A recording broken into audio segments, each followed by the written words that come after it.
For me, the reason why I chose clinical psychology in the Army is that there is no day-to-day. I love that it's different every day, whether we're working in a hospital setting, whether we're working in a clinic, mental health.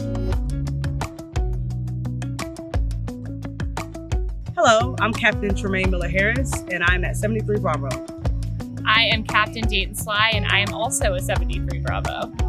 Clinical psychology, it definitely is a big part in the military. You have soldiers that are, deal with transition, whether it's from civilian life to coming in as privates. We have soldiers that are constantly being, deployed around the world, leaving their families. And so mental health is definitely important. And so our day-to-day life will definitely be checking in, particularly on those privates that are transitioning in from civilians to active duty, the family members that are having to deal with their soldiers leaving. Honestly, the day-to-day of how to run a motor pool or being able to check in with the commanders to make sure that their soldiers are okay. And then another big part is, as Miller Harris was saying, a big part of that is working with individuals who probably have never left home before and are now here.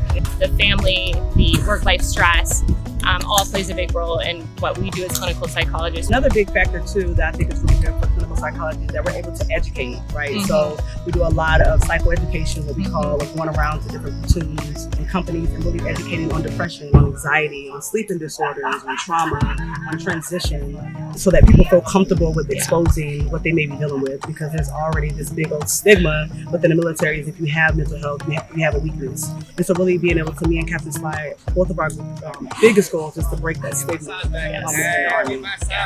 I'm Captain Tremaine Miller-Harris. And I'm Captain Dayton Sly. And we'll see you at GoArmy.com.